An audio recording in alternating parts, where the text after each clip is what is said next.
Well, hello everybody, and welcome to yet another sizzling edition. Well, sizzling is the name I would give to the British weather. Anyway, sizzling edition of the Inworld Review. We're broadcasting live from Chillbone Second Life, and we're brought to you in association with AView TV. Now, many of you, of course, will be watching this in replay, but for those of you wonderful souls who are actually joining us in the chat room now and watching live on MetaVerse 2, welcome. I should say that the full version of the Inworld Review, which includes doesn't get published till tomorrow, but we do have a few things coming up special if you are watching live after this show. The first is we have a 20-minute performance that yours truly, believe it or not, filmed last night with Jana Kayomoon over in hypergrid.org in a wonderful venue called The Dome. It just looked so good I had to put up the camera. And we also have an hour and 15 minutes of an interview chat with none other than Ebby Linden. Ebby Linden, of course, is Ebby Ellsberg, CEO of Linden Labs, and he's actually been making a habit of late of sort of popping into various communities in Second Life and doing sort of specific little chats with them, about their area of interest. A couple of weeks ago, he met the educators, and this week he met the people at TechSoup and the non-profit Commons, and I actually filmed that. Very interesting. It was actually even more interesting was the fact that he hung around for nearly an hour afterwards chatting to people off the record, the bit we didn't film. Unlike certain CEOs, I remember, he was in no hurry to go anywhere when he finished, which is always a good sign, I think. So there was some great at that too. Both of those pieces are actually going to be following on from this program, and indeed the first half of our Machinima Choice is already up too. So if you're watching live, plenty to come this afternoon. But first of all, we've got approximately 2 hours of nattering to do, as we are prone to doing. And I'm going to change format a little bit this week, as I think I did last week, and that is just because the voices have a habit of coming in. I'm going to introduce everybody who's in the studio before we get on with the headline news. So first of all, on my left, it's welcome to Tara Yates. Hi, Tara. Thank you, Mel. Greetings, everyone. And to my right, it's none other than Meta Maria, or should I say Maria Koloff. Hi, Maria. Hi, Mel. Thank you for having me again. And next to Tara, we are joined after her extended sojourn at the Global Ball Kicking Tournament, is Honor McMillan. Welcome back, Honor. Thank you. It's good to be back. And it's good to have you back too. Next to Honor, we have Petlove Petshop, who's on camera as well today. Always brilliant at multitasking. So hi, Pet. Hi. Thank you very much, and hi. Right, just making sure you can switch the camera on yourself. Ooh, have you got a different haircut? Or am I imagining things? Anyway. I'll come back to that. And finally, over on my right, right next door to Maria, I'm delighted to say, first time on the show, I think, we've got Fuschia Nightfire. Welcome, Fuschia. Thank you, Mel. Nice to be here. And wonderful to have you. Fuschia is a pretty well-known personage, avatar style. She makes machinima. She does art, to use a certain expression. But also she's, I've been hanging about every Wednesday on a thing called the Hypergrid Safari. We log into OS Grid and make hypergrid jumps from there, exploring things. And Fuschia has been along for the ride on that. And there's a lot about that too. So brilliant sort of segues to everything. I'll get to the segues when we get to them. First of all, I'm going to start off on our quick roundup of the news. I'm going to leave most of it to Tara and indeed to Maria, of course, which is where most of the news ends up. But a couple of things I've actually noted in the week. The first one here, and this is a rather unusual one. I'm just going to post the link across to the so somebody can put it in the channel. This is a post at appadvice.com, which is one of those sites that tells you about new apps for the iPad and things. And this is announcing something, a dance party for Apple TV.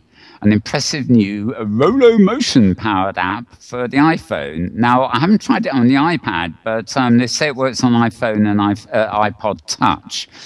But apparently, as many of you know, when you have an Apple TV, you can send a signal from your iDevice over to the TV, a bit like Google do with Chromecast on Android. And you can then, if you're watching a movie or something, you can, literally watch it on the big screen and control it from your iPad or whatever.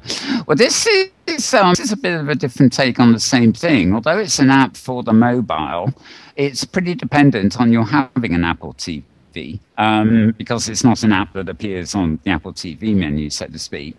But it creates a kind of dance party environment on your TV, but it uses the iPod or the iPhone that you're wearing to allow you to use gesture controls and interact with the party environment. And it seems to me this is, we get a lot of people coming to places like Second Life to hang out with clubs with musicians and DJs and just love dancing and having a party. And it strikes me that this app might well be onto something here. As I say, it's literally only just come out, so we can't tell for sure. Apparently, there was a prototype called Motion Tennis that had already been released, and this is based on the same technology. But I thought I'd mention it because when it comes to, our brief, as it were, is immersive environments. And this, although it is a fixed environment, not a world, does sound like something rather interesting. So yes, the links come through here. Now the next news actually is a bit sad because it happens on November the 28th, and that will actually collide with Avicom's OSCC conference. So in my case, it will be a match of watching replay, but using the Rift Max theatre software that we touched on last week, and we may mention again shortly, they are actually holding the first virtual reality awards. And using Rift Max, these awards will be in virtual reality, if you see what I mean. So that's been announced for November the 28th, and I presume the awards will probably be going to people like Oculus and stuff for making all the noise that is spurring on VR development. But it could be of interest to some of you, although personally I recommend you come to OpenSim for our conference. I'll leave it to Maria to mention a bit more about Rift Max later, because she does have a post here on that. Two articles that came in today, which I actually think are very good. Let me copy the first link and send it over. This is from the Harvard Business Review, and the title of the blog is "How Virtual Humans Can Build Better Leaders." And it starts off with flight simulators and stuff, but then it goes on about in business and training in virtual worlds. People can test out situations and learn to work with teams and things like that, and people with leadership skills can see that they've got them, as it were, and people that need leaders can see who they are, simply because of the way they interrelate in virtual environments. So a nice good little read there. And finally, the academic journal, the Journal of Virtual Worlds Research, also posted a new edition today. Let me just copy the link for this. I think there is a version these days of this on Issue, ISSU, the magazine site. But normally, as in this link I'm pasting, you can actually get at the individual papers and download them as PDFs. Oh, yes, it is the right link. Okay. Basically, this edition is called Lantern Part 2. I'm not sure, to be honest, what the theme of Lantern is all about. I can't remember, but there was a Lantern Part 1, and this is the Lantern edition Part 2. And if you want some really serious academic reading on virtual worlds, this is the place to go and get it. With that, those are the main things that popped out of my screen. There's probably a whole load more that I will sift through as we're going along. But now it's time to turn the mic over to Tara for her take on the week. So go, fire off, Tara. Thank you, Mal. And greetings from the Pacific Northwest, where after a couple of days of nice, soggy, wet, to kind of cool things off and wet down the forest, at least on this side of the mountains, and actually slowed down one of the big fire that's been going in the eastern part of Washington State. It's warming up again, and rumor has it that it's going to get even hotter again. So it is that time of year, alas. Anyhow, well, my list is relatively short today as well. I noted an item from the official Linden Lab blog. They are, the endless story of online romance. Just, it's one of those that will never go away. And there's a British documentary company that's working on a production that they're calling Happily Ever Avatar, of couples who have met in online communities. And actually, apparently, their intended spin is positive on this. It's not being presented as a salacious, eerie, weird stuff. But they are still looking for one more couple, ideally somebody with connections in the UK, who have not yet met in real life, but are about to, and/or are starting to plan to within the next couple of months. So if that happens to match up with who you are and what you're doing, and you're willing to put yourself out there, then check out the official Linden Lab blog for the post about that with the link to who to contact. I'm not sure if the changes in terms of service have had much legs, because I haven't actually made all the rounds on blogs, but the Second Life Bar Association is scheduled they're going to have a section, an event on, just a minute here, let me get to the date. It's scheduled for August 2nd at 10 o'clock Second Life time. I presume that's 10 o'clock a.m. Second Life time, to talk about terms of service, and also they're going to talk about the changes in skill gaming policy. So if that is of particular interest to you, I think that should be a session to go to, and hopefully there'll be lots of blogging that will take place.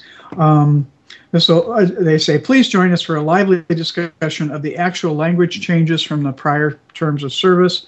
Agenda will also discuss other changes implemented by Linden Lab, including the gaming policy. And there was also, speaking of the Second Life Bar Association, there was in the article that Hamlet's blog here a week or so back, where he quoted from a member of the SL Bar Association on the subject of the terms of service. One of the comments was, how do you know this is a real lawyer? Or this is just somebody playing being a lawyer. And there was an interesting piece of follow-up there, which I was not aware of, that the SL Bar Association has an attorney credentialing process to confirm that a designated member and Second Life user is in fact a real life lawyer offline. And there's a pretty hefty price tag associated with that. So it's not something that somebody just wants to play a lawyer is going to ever spring for almost $2,800 US. Yeah. Oh, wait a minute. No, it's 20. I take it back. That's Linden's. Sorry, it's not 2,800 US dollars. It's 2,800 Linden's. Well, that's still a fair amount of pocket change. Obviously, they also say that the SLBA does not guarantee that the information provided is correct. It's made in reliance on information supplied by the person, his or her firm or employer, and the Bar Association. So, but it's still, it's a long ways from just somebody saying they're a lawyer. in a virtual environment and taking them at face value. But obviously, if you are consulting attorney, it's prudent for you to independently confirm their credentials. All you have to do is find out who they say they are, and then you look up their phone number independent of them. You call that that attorney, and you confirm that in fact that the person you think they are in world is anyway. I thought that was useful information, and it applies to anything where you're doing something in world and you want to make sure the person you're talking to is in fact bona fide. It's better to exercise a small amount of caution than to be foolish, especially with anything having to do with money or personal information. Let's see. Yes. Okay. The Eat Your Vegetables section is fairly small today. That's the, what's going on under the hood, geeky stuff. One of the issues that has been long time and ongoing have been complaints about group chat and lag in group chat. And they have been working on this. And there's an interesting little tidbit. They made some changes here a couple of months ago.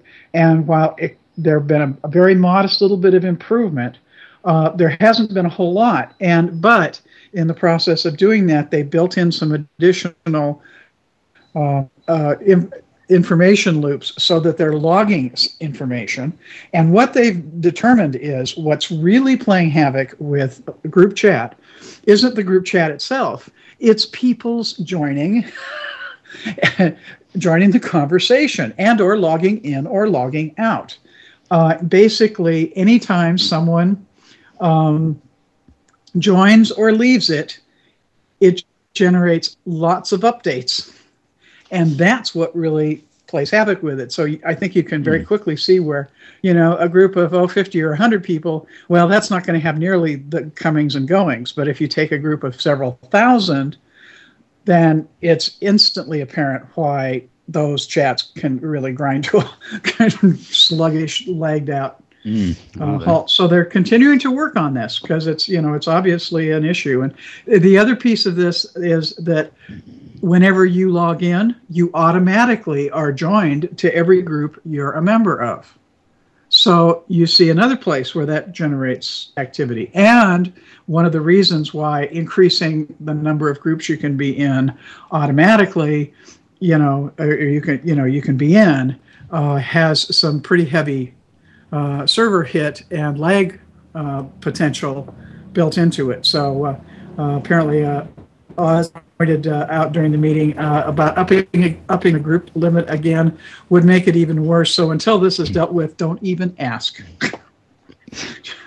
Which I thought was well put on this one. I am looking forward, honor, to hearing a bit about an exhibit I just saw a little blip about on the history of Second Life. It just opened in the Leah Sims. Yes. And I suspect you're also. I also figure the new office hours are probably on your list too. They are. And my last item for today is the last day of the Second Life Hair Fair, benefiting Wigs for Kids. So if you haven't been, or you've been and you've thought about getting something, you better go back today, because after today it's history. The Sims are blonde, brunette, or redhead. Easy to remember. Relevant anyway. Just pick one, and that'll get you into the 5 Sims that are the Hair Fair.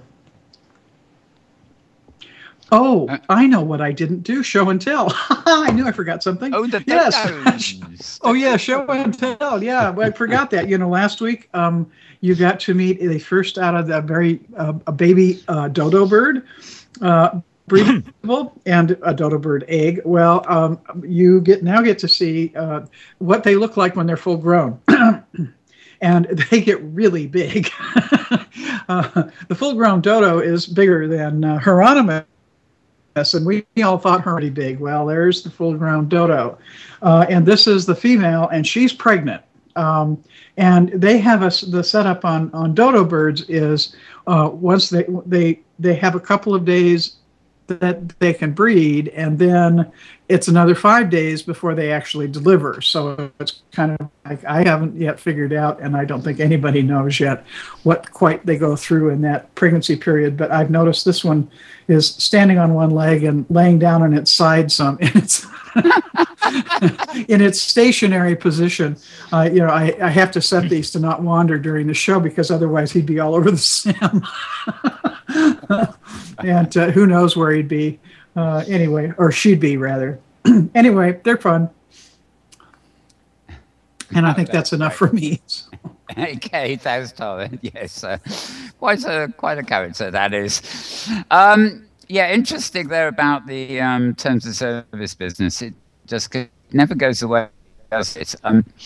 I actually were looking at some of the comments on that lawyer thing, and over and beyond the thing about obviously your word of caution about making sure they are, this applies to things, they are a bona fide lawyer. You've got to remember, lawyers actually specialize in a whole lot of different areas, and just because somebody is a bona fide lawyer and they happen to be in Second Life, it doesn't necessarily mean that they specialize in the particular subjects that are being brought up. And one thing that came up in the talk with Ebby, you will see after this show, is that I think, quite late in the show when that matter came up, and it just sort of couldn't be avoided. But I mean, Ebby just talked his way through it very confidently, assuring everybody nothing's been taken from you or anything else. Rhiannon Chatnoir, Joyce Bettencourt, who's been on this show quite often, sort of summed it up really well. I forgot what her exact words were, but there was a wonderful sort of dismissiveness to the way she put it, because it's the sort of conversation that's going on, and actually it's going round in circles. And just how much conversation can go on about this. I'm dubious about. The labs have made their position on terms of service quite clear. There is a disconnect between some of the legalese and what they tell us in voice is the intent, or not the intent in most cases. But I don't think the conversation is going anywhere. I think it's exhausted itself and it's just running around like a wheel at the moment. But that is my personal opinion. Anyway, the other thing I didn't mention in my little intro was that those of you who were watching live will have actually seen a couple of clips before we came on air. One of those clips was a new clip from Chris Collins showing the latest development of an avatar in high fidelity. And I must say, I was most impressive. And it even has some of the gestures of Freddie Mercury to go with the Queen soundtrack.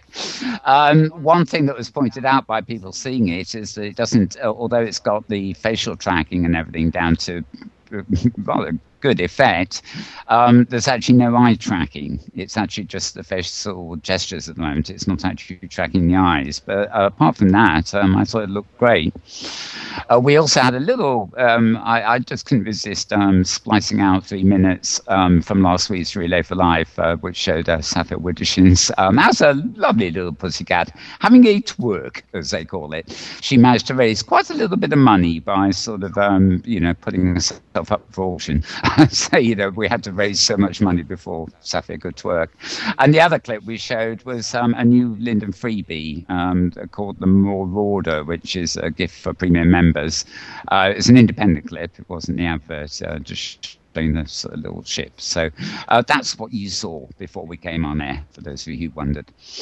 Right. Next, I think, it's time to go for Maria. I'll ask Maria to sort of focus on the news. First of all, there have been a few other things. There have been a few other things coming up on her blog, and things which we'll get into with the open discussion. But for now, over to you, Maria. Oh, hi, Mel. Well, let's see. The thing that I just posted this morning was a survey about where people want OpenSim to go. Over the past month, there's been a little bit of discussion in the OpenSim communities about, is there a future for OpenSim? With high fidelity, with Second Life version 2, with the Oculus Rift, with the Facebook and the stuff in the Samsung devices and the Android stuff that's happening in the Google Cardboard. All this stuff is happening out there. And is OpenSim left behind? Are we kind of like a dead-end technology that isn't really going to go anywhere? Is it worth it to continue to invest in OpenSim and develop OpenSim if all these cooler, shinier, new things are on the horizon? And personally, of course, I think that, yes, it is. It is worth it because we already have something, and all these other things are still basic. Most of them are still in the early conceptual stages, and we don't know what's going to happen, and we don't know if they're going to work, and we don't know if it's going to catch on. Cloud Party and Blue Mars both supposedly had cool new technology, and neither one of them really caught on. So just because it's a cool new technology doesn't mean that it's going to overcome the weight of the fact that everybody's already doing something else that's already working for them. And of course, OpenSim is the only open source, free ecosystem that has content and vendors and hundreds of grids, and of course we're the only ones with a hypergrid. So we right now the closest thing the world has to the metaverse is the OpenSim hypergrid, and we are Oculus compatible with the Control Alt viewer. So we're actually very much in the lead when it comes to all these other technologies. But what will it take to stay in the lead? So I've been asking people to suggest some things that maybe they want, because people asked, well, where's the development roadmap for OpenSim? And OpenSim is a user-driven kind of community. It's not a vendor-led platform where there's a company at the head that says we're going this way, everybody follow or get off the boat. And OpenSim is much more egalitarian, much more bottoms up. And I was thinking, well, if this is a user-driven community, our users, let's find out what we want. So I had people with different suggestions, and I put them in a survey, and I just posted the survey today. And if you want to let people know, let the developers know what you want to see happen with OpenSim, go ahead and take that survey, and I recommend you pass it along to anybody else maybe who may have missed it. And we'll take the results to the developers, and of course I guess developers can just look at the results on the site as well. And maybe it might inspire some of them to do something about it. And if there's something in particular that everybody really wants to have, and that's a major priority for OpenSim users, maybe we can do a crowdfunder and get some money together and pay for it if it's something that's really valuable and in really massive demand. So that's the goal of that survey there. So I suggest that people take a look at it. It's the lead story right now on hypergoodbusiness.com. That's I'm just going to say, Maria, that's quite interesting because a lot of in terms of wondering, what is the future, what do we want? It's often said that Second Life is the original user-created virtual world. It's what sets it apart from games and things. And at the moment, all this new stuff is largely hardware-driven. People are coming up with software, games and other things to accommodate it. But the first thing that's going to become ubiquitous, I suspect, is going to be devices. And at the moment, there is nothing on the radar I can see, except possibly High Fidelity and the new Second Life, that actually is aiming to recreate that totally user-generated environment, or in the case of the hypergrid, a whole network of different user-generated that is still unique. There is Second Life, of course, but in terms of open source, that is unique to OpenSim. Yeah. All the other platforms internally. So you have to be able to use 3D modeling tools. Now, the 3D modeling tools are getting easier, but I I think that being able to move stuff around in world, to create stuff in world, to collaborative work, to work together in world is such a killer feature that I really do hope that some of the other platforms will take it up, but they probably won't, because the folks making the games don't realize. I don't think anybody actually realizes how important that is. And how vital that is. A lot of the stuff that's out there requires you to import mesh, which is fine. I mean, there's nothing wrong with mesh. It's a nice plus for a virtual world to have mesh. I'm wearing a mesh jacket right now, and I love it. I wouldn't be able to make it from scratch if you had held the gun to my head. But I love being able to do stuff in world with people, to move even simple things like moving chairs around, or putting a tree where I want it, and do a little fiddling with it and stuff. It's really, really, really nice. Rift Max, you mentioned earlier today, has the ability to edit the environment, but again, it's a separate editing system. It's not an in-world editing system. And I think the same goes for pretty much all the virtual world platforms under development out there right now. High Fidelity, I believe, is supposed. Some of them have limited content creation, in the sense that you can upload basic building blocks that you have, that maybe you can move around or stretch. But not to the extent that that you have in OpenSim and Second Life. All right, so two big events happening today on the Hypergrid. OS Grid is having its 7th birthday celebration. I checked with the founders. They are the oldest grid that's still alive. There were a couple of other grids that were also founded about the same time. In one of them closed down, the other one was folded into OS Grid. That was the deep grid. So they've got an events region, and they have some expo regions. So it looks like they're having a lot of fun, a lot of live music, and it's going to continue through this afternoon. And the other event that's happening is the Fashion Fair on Tangle Grid. I believe I mentioned them last week when I was here. It's still ongoing. It's going to be going on for a few more days. It is Hypergrid enabled, so you can teleport in from any other grid, and they've got merchants on there, and you can check out what's happening.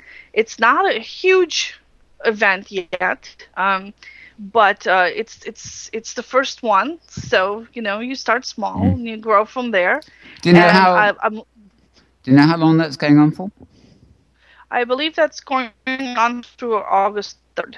All right, it might be somewhere to stop off on the Hypergrid Safari, so we'll come to that in a minute. Yeah. Especially since I'm supposed to be like a way stop on the Hypergrid Safari, and my redesign for Hyperica was supposed to be done a month ago, and it's still not done. So I might have to contact the Hypergrid Safari people and postpone the visit to my grid until we have something to show people. All right, so Facebook had their earnings call this week. Now, their acquisition of the Oculus Rift has gone through, and Zuckerberg was on the call, and he was answering questions. And one of the questions was, what are you going to do with virtual reality? And he said that it's in their 5 to 10 year plan that they're going to be investing aggressively and heavily in virtual reality. They didn't say how many people they're going to hire. They didn't say what exactly they were going to be doing, but they did say that they're not expecting this to make money for them. They're expecting to be spending money on this. So I think that's a good thing, because even if we don't like what Facebook builds, it will drive other people towards building things as well, so that Facebook doesn't wind up owning the metaverse. And that's, I think, is going to push knowing that Facebook is already invested $2 billion, and it's going to continue investing in this. I think it's going to light a fire underneath other people. Obviously, Google is a major going to be major player here, and they've all kind of started to step up with the Google Cardboard, and more specifically with the Google developer tools that they're putting out for Android. But also, a report came out that Microsoft is backing a virtual reality headset maker called FOVE. They're based in Japan. This company moved to London in order to be part of the Microsoft project. And what they have is, they claim to have the only head-mounted display with eye tracking. It knows where you're looking.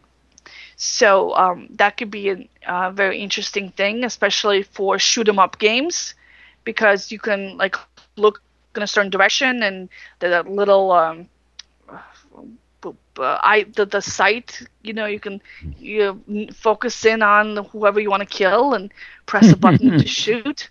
And brings new meaning to close eye contact, eh? Yes. If you see the whites of their eyes, they're shooting you. Yeah. I want to look into your eyes before I shoot you. Oh dear. But again, another example of competition stepping things up. So in this particular case, it's on the input side. And the input side, of course, as everyone knows, is where we're still lagging behind. The Oculus Rift and all its competitors are a nice way to display virtual reality, but they don't do much for inputs. You can't use a keyboard and mouse if your head is covered, and you can't see the keyboard unless you're an excellent touch typer. So we really need gesture kind of devices. We need all this stuff. So this eye recognition is an example of an input mechanism. So I'm looking forward to seeing more of those. Comic-Con was this week, and virtual reality was all over Comic-Con. Which I think is a great example of using the Oculus Rift for marketing. Even though the number of people who have Oculus Rift devices is very small, the number of people who can get in line and try on an Oculus Rift device at a public event could be very high if you're at a big event like Comic-Con. And it also means that you'll get a lot of publicity for whatever it is that you're doing. So this year they had a Pacific Rim thing where you can be inside one of those giant robots piloting it and fighting with a monster. I haven't seen the movie yet, but it's making me excited about seeing the movie, actually. X-Men, there's an X-Men thing where you're in the wheelchair, you're Professor Xavier, and you go into his, I don't know, ESP dome, whatever thing he has, where he looks for mutants. And your goal is to try to find Mystique out there. That with your fun. Yeah, sorry.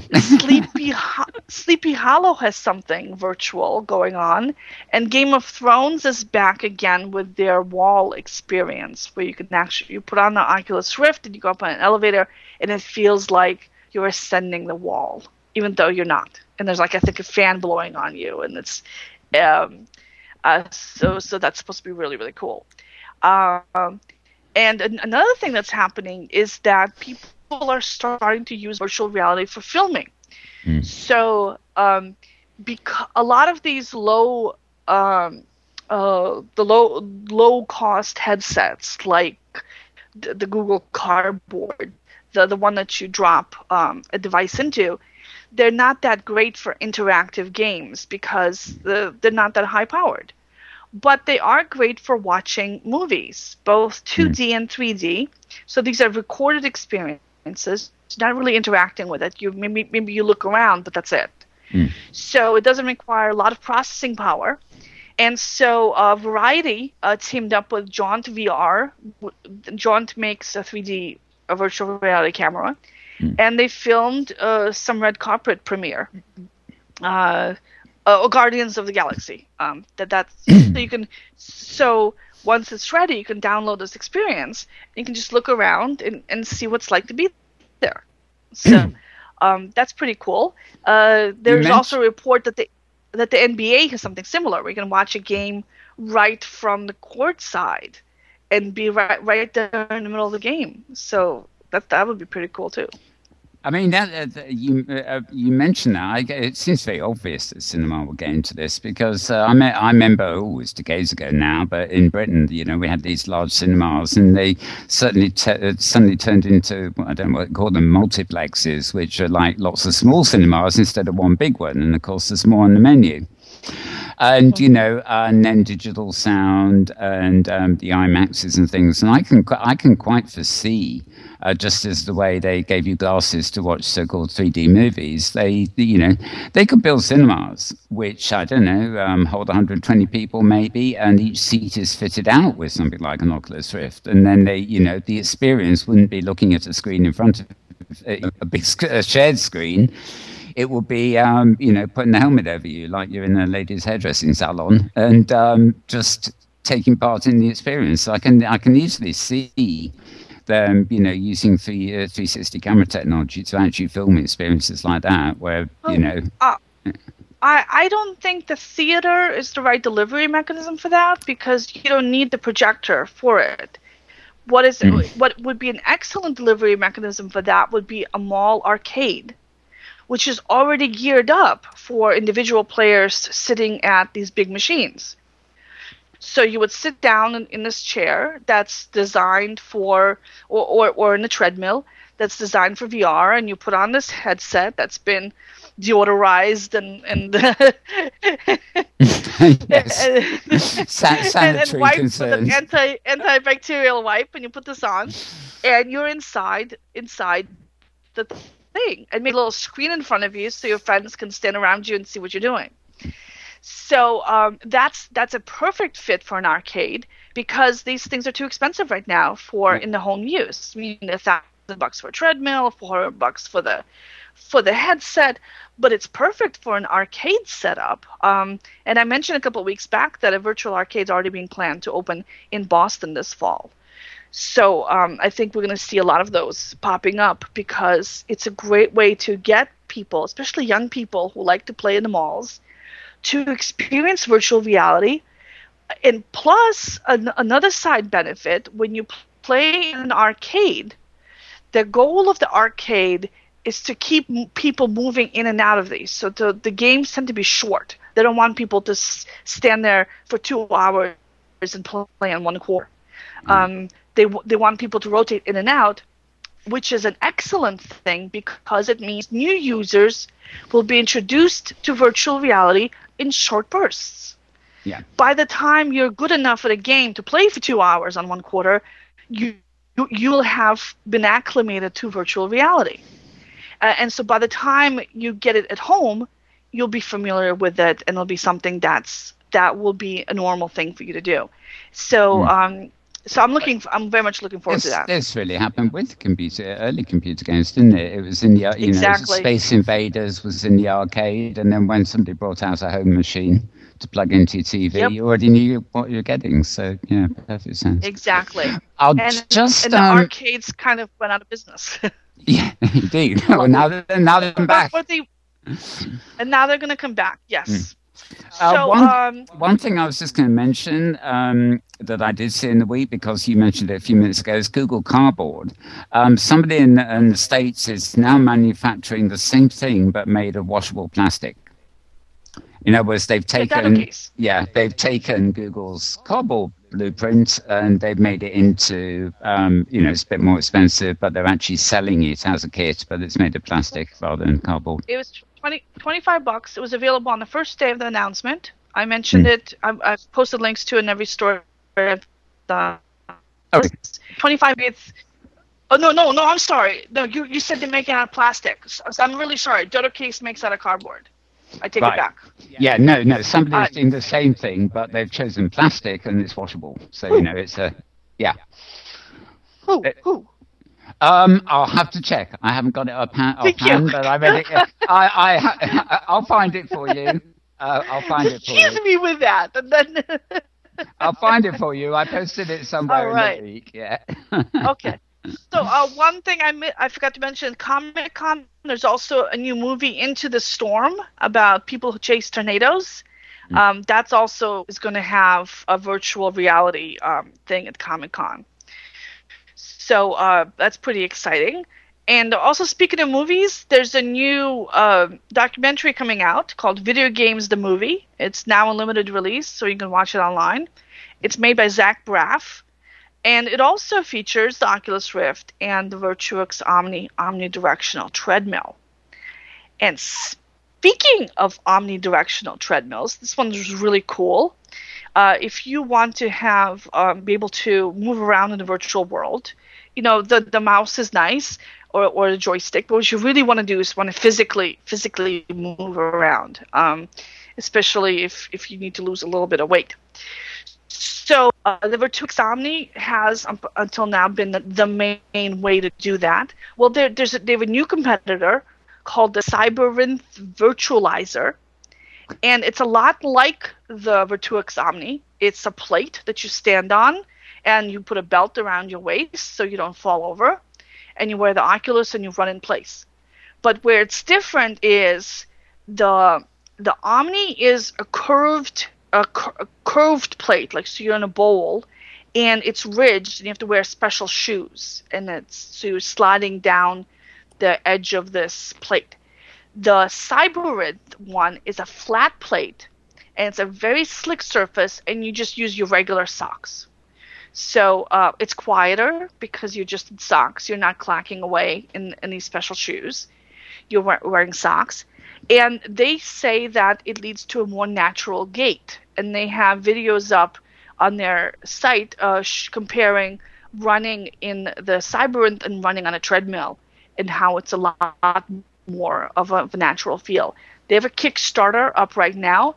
They reached half their goal the first day, so they're doing really well. And another nice thing about them is that you can sit down in this. You can't sit down in the Omni, but you can sit down in the Cyberynth.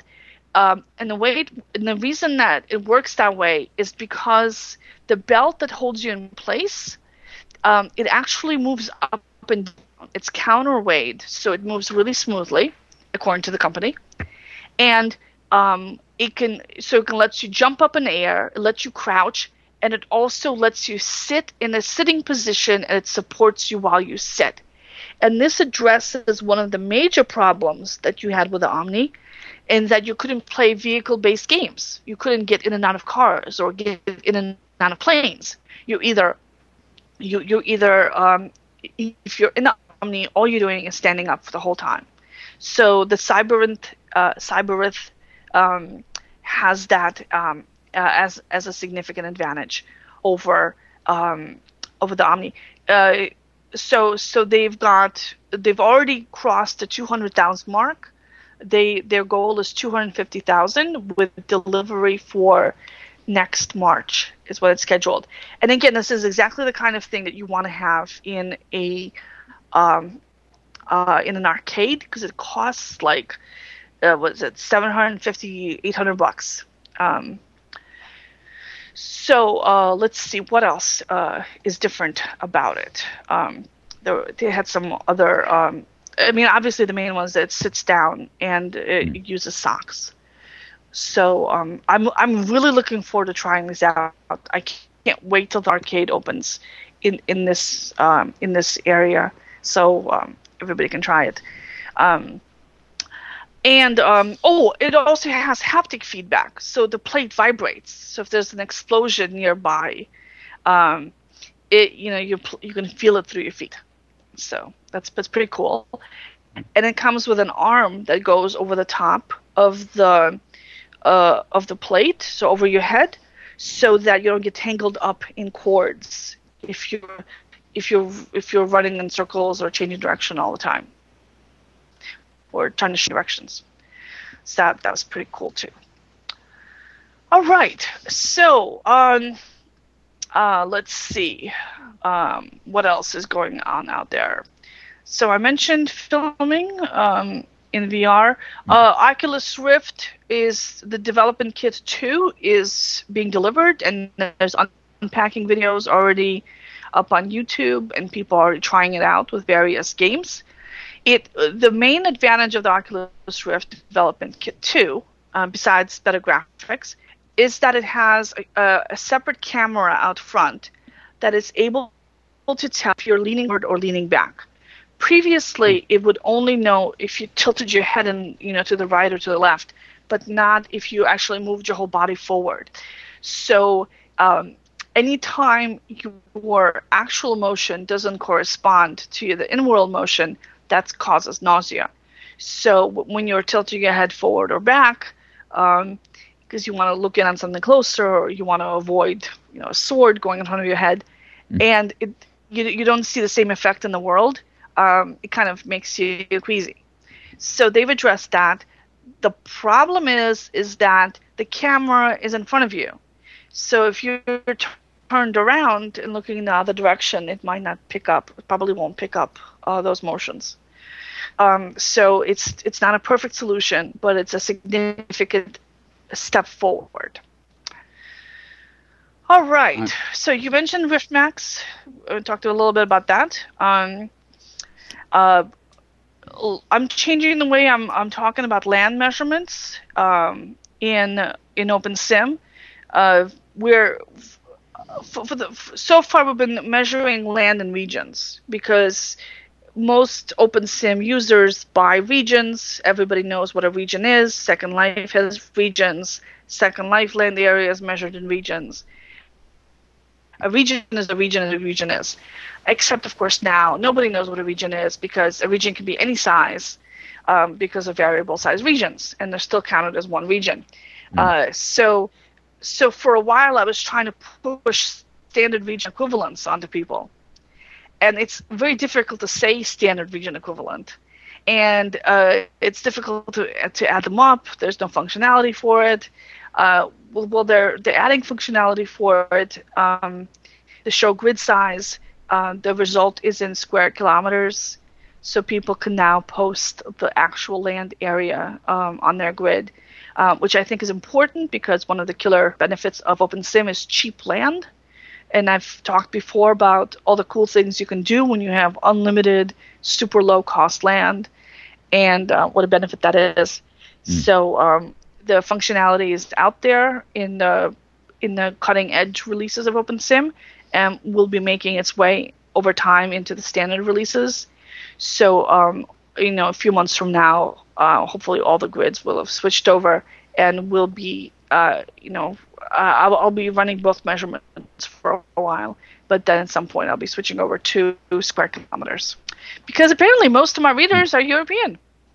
Less than 50% of my readers are from the United States. I was going to go miles, because we're all Americans here, but apparently no, we're not. No. I was thinking going with square miles or going with acres, but no. Yeah, well, I think a lot of that. I mean, I was going to get arrogant and say, yeah, Europe rules, but I mean, I think the great things there. We found out this. I'm dying to bring Fuschia into this. In the week, I would go to somewhere like Metropolis. It's a German language grid. You get the Franco grid. It's a French language grid, and by being language specific, it has attraction that something like even Second Life doesn't have, because you have local communities. You have French areas, Second Life, etc. But there's no UK grid. But maybe that's because we're all English and speak a very similar language to the one Americans have made up.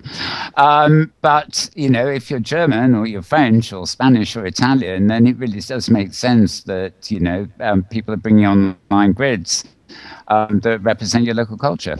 I believe Avonation is based in the UK. but they're not usually known as a British grid. No. Yeah, exactly. It's not promoted as Brit Grid or something. Yeah, obnoxious like tightly. that. It's based in Israel, but it's not promoted as a Jewish grid at all.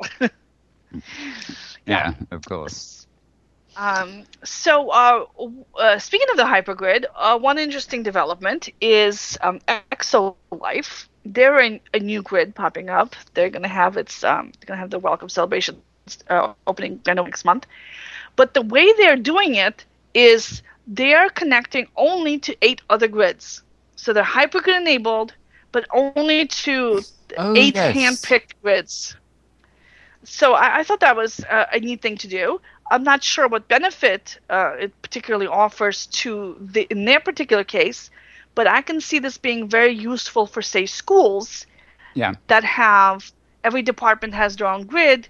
They want people to travel between them, so they create their own little hypergrid network among themselves, but not to anywhere else, for example. Or a company with a lot of departments. I think as the hypergrid grows, as it is, you will actually see more of that. For example, Hyperia, your destination thing, is kind of universal. It's meant to be like a spaceport for the hypergrid. But imagine I have, like an RS Nuke, where I'm a grid that is totally devoted to literature and writing and things, then it will make sense that my little hyperport on that grid was to destinations that would appeal to the visitors of my grid. You misunderstand. It's not that they have a hyperport.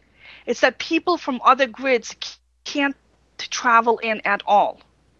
Oh, okay. So OS Grid is not on their list. So it's not that they don't put up a link to OS Grid. No, they don't even have a connection to OS Grid.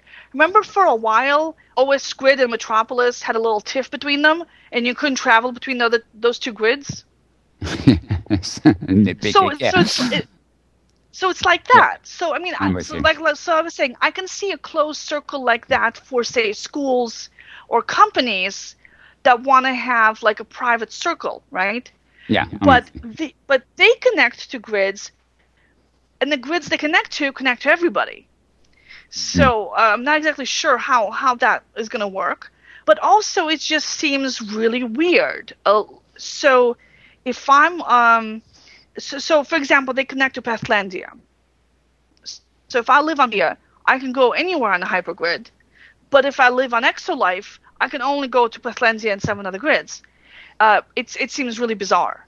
Hang on, if you can go from ExoLife to Pathlandia, can't you then jump from Pathlandia to any other hypergrid destination? I'm interested in trying that out. They haven't turned that on yet. Right now they're connected to everybody.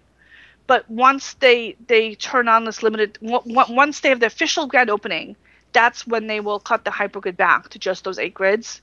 And I will definitely be trying that out. Can you do those kind of jumps? Can you come in via a grid, or is it like a hard cutoff? Like it looks at the initial origin of your avatar, and if you're not originally from a partner grid, then it doesn't let you come in on the home grid basis. Yeah, I mean, we had this on the Safari thing. Fuschia will attest to this. Where there are still glitches on the hypergrid where you'll go somewhere on the list and it refuses you or doesn't verify your identity. So I'll get an eye and so they teleport back there and try it again, and so you teleport somewhere else and then try it again and it works fine. So it's there are still the odd hiccup in that. It's it still does that. Like the early World Wide Web, where half the time pages wouldn't load and you wouldn't even know why. Now another use for this is when you have content grids that really, really, really protect their content and grids that don't. The grid that really protect their content might want to be part of a closed system. But that's what the new content permission system is for, that the content can't leave the grid at all. So, again, I'm not quite sure what the benefits will be.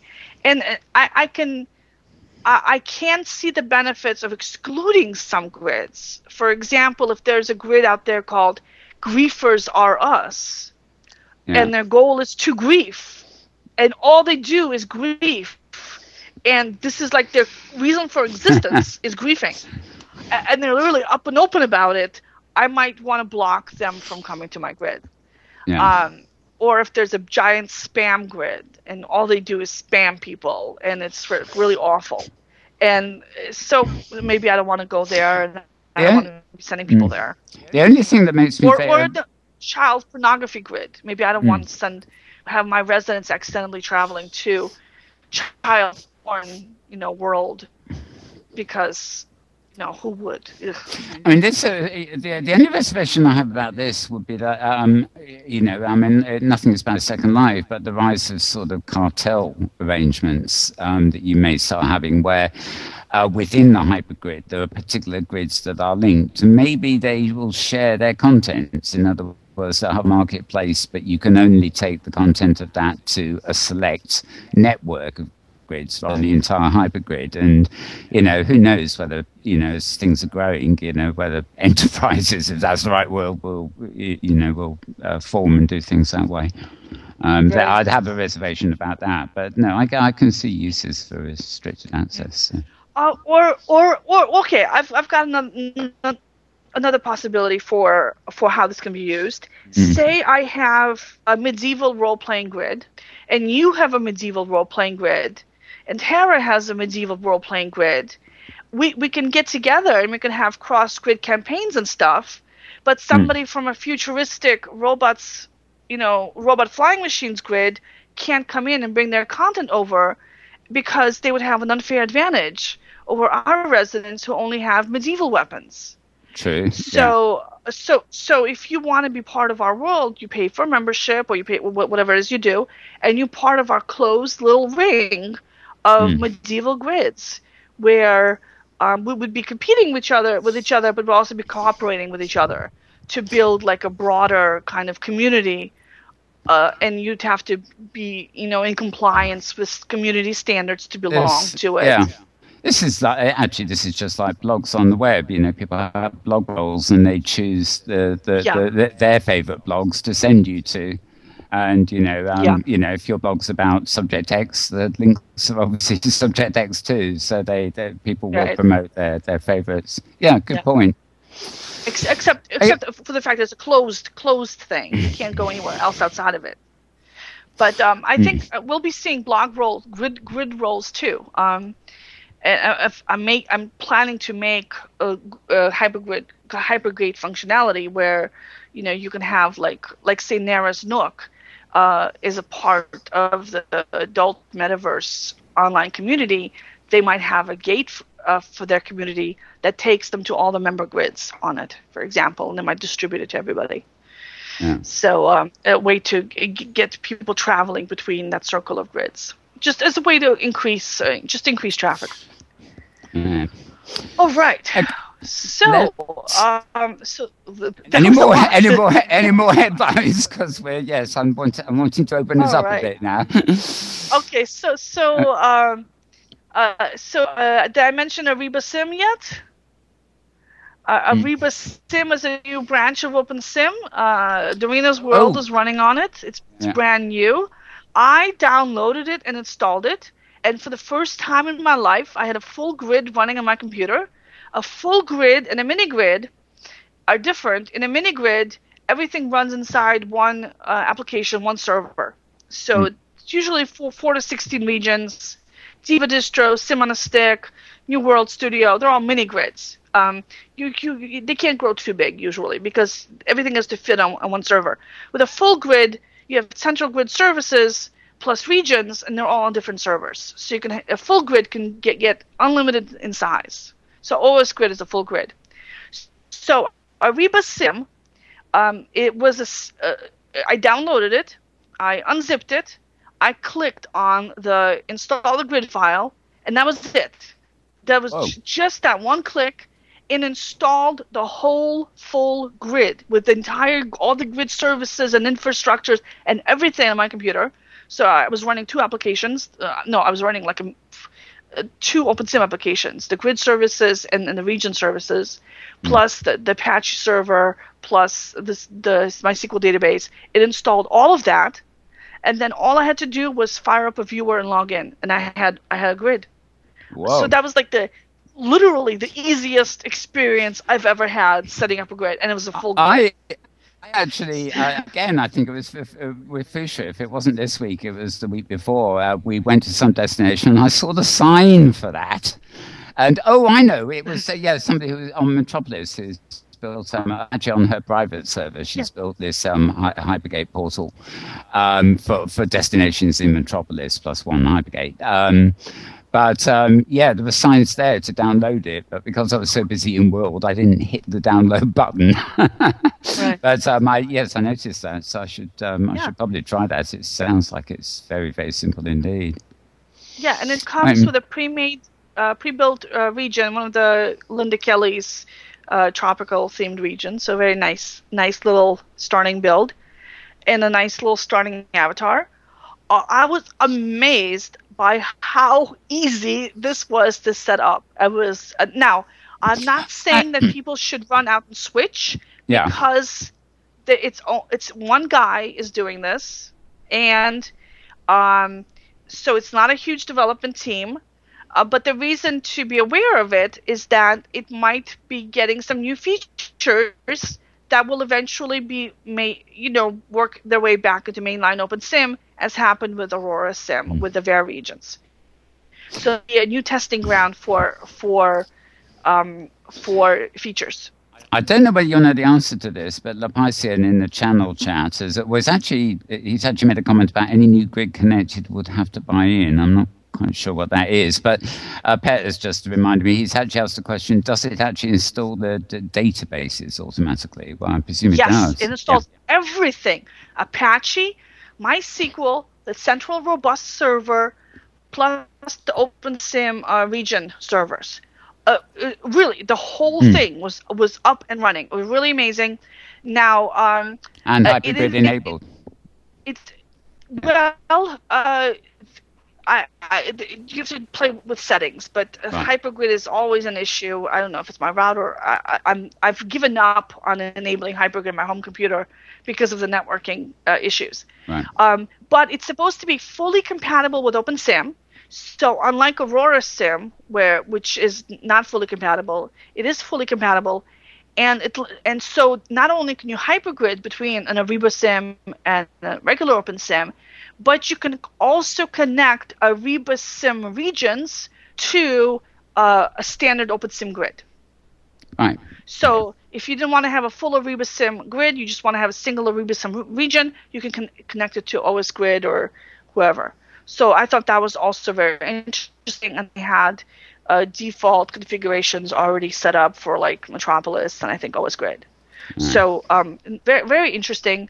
So very nice little package thing from Dorina's world. So if you're into playing around with distributions of OpenSim, check it out. Other big OpenSim news is that an Oculus VR scientist is going to keynote the OpenSim conference this fall. Yes.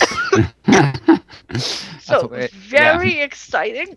He's the principal scientist at Oculus VR, Steve Laval, and he's going to be giving a keynote speech in November. So if you haven't signed up, if you haven't reserved a spot on your calendar for the conference yet, do it now. And we're going to be opening the registrations later on this summer. So keep an eye out for that. I'm really looking forward to, it's going to be a much bigger conference this year, and stay tuned for more high profile announcements coming out this week. I'm not going to spill the beans. I'm just saying, keep an eye out. I think it is safe to say that this is going to be pretty. I mean, last year it's been up, but it does sound like this year is going to be a spectacularly big event. Yeah, so we're looking forward to that. We are not going to the Rift, the Rift Theatre event. We are going to the OpenSim Community Conference. with our friends at Abacon. Okay, I'd like to move on a bit now because we've used up the hour of the program with news headlines, and we want to open the conversation. And I think principally a big focus today is going to be on destinations. We got on the back, so we'll have a bit of arts destinations too. And we got Fuschia here, who, as I say, is part of the Hypergrid Safari, which I've been trying to get to as much as possible. Just before I come to them, I'm going to add 2 links into the channel chat, by the way. The first one coming over is from the Daily Mail here in the UK. I'll just leave you to read it. It might be of interest. Holodeck becomes reality. Star Trek style system uses wireless Oculus Rift. Yes, wireless, to visit virtual worlds. And the other link coming over is from the Massachusetts Institute of Technology blog, their review. And this is actually about a game, but it does sound very interesting. It's about a game called No Man's Sky, and it's a vast game created with logarithms. And the article is more about demonstrating a new way to build computer games with diverse flora and fauna.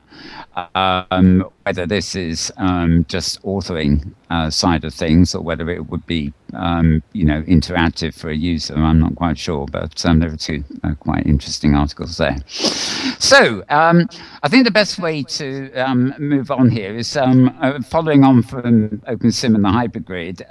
We're going to start talking about the Safari and the Hypergrid destinations. Now move across and back into Second Life destinations and arts. It's the only logical way to approach things, really. But anybody butt in, really, if I should have said that at the front, if you think you've got any comments that are relevant. So let me welcome first Fuschia Nightfire. Great to see you, Fuschia. You haven't fallen asleep on this by any chance, have you? Hey, No, hey. I'm here. Hello. Yeah, It's close to my Something. bedtime now. yeah, I noticed, isn't it? Somehow you always think, well, we'll be 15 minutes with the intros, and then, whoops, you realise we've all been talking for an hour, or at least somebody has. Right, now... Sorry, Marie. Oh, it's news. It's good. No problem. Now, I mean, a lot of people will know your machinima because when we show some of them here, now and again, you film music things, art things, all sorts of things. So you're very well known for that, and your own art as well, which you practice in the real world, don't you? You're a real world artist I'm a mural as well. artist in real life. Yeah, down there in the West Country, a fellow Brit. Dorset. Well, yeah, it's not quite the West Country, is it? Well, it's West. Yes. From west from London, put it West that from way. you. Yeah, exactly. But I've seen you. I noticed you've been back. I know you were in Inworld, weren't you, for quite a long while, doing a lot of stuff over there, which of course is I've another. had a presence in Inworld since 2010, but it's probably the only grid that I've had much presence on at all until recently, other than Second Life. Yeah. I noticed you were very scarce in Second Life for a while, but you seem to be back a bit more now. But is that I forget how many weeks it is since Ember and Co started up the Hypergrid Safari. You've been pretty much there every time I popped into that. As have indeed. I joined it in the second or third week that they were running it, which was about. I think I'm still a noob on the BLS grid. Right. Sometimes I think I am. I've actually been on OSGrid for 2 or 3 years, but I used to use Joycadia as my jumping point in our own place in Reaction Grid, but now I just the OS Grid avatar is my home avatar, as it were, and I do the jumping from there. But the Hypergrid Safari really seems to be taking off. There's sort of an average, would you say about 30 avatars last time? The last few weeks, yes, there's been about 30 joining us. And not all there at the end, but it starts off with about Yeah, we do some on the way. I mean, we've actually got some. Well, we have Pathfinder Lester often comes, who, of course, used to do his own Hypergrid Adventurers Club. Tuna Oddfellow, he's one of the ones that always seems to get lost in the ether somewhere. But Tuna's in there. There's Wizard Ganoid, who we mentioned earlier, who's really one of the founders, isn't she? Yes. And Teresa Ember. Is it Teresa Ember or Thurza? Thurza Ember, yeah. Both of them don't do voice, so they declined from joining us to talk about and this. Also, Wizzy's got an event on at the moment as well, so I'm missing out on her opening event at the LEA Sim. Right, and Honor, of course, had a blog up just this morning about that, mathematical structures and various things. So, yes, we'll let you run over there as soon as we get off. Yes, I've forgotten that. Yeah, so, well, forget the people involved, but basically there just seem to be more people rolling in each time this happens. And it's actually really quite fascinating because it's demonstrating the use, isn't it, of just how easy the hypergridding is. I mean, was it a dozen different, probably something like a dozen different venues we went in a couple of hours? Yeah, usually about 5 or 6, I think Thursday tries to get to each week. Mm. And, it's proof of the concept, really. It just works now. Honor, by the way, let me bring you into this. Have you been roaming on the hypergrid or independent grids at all? Very much?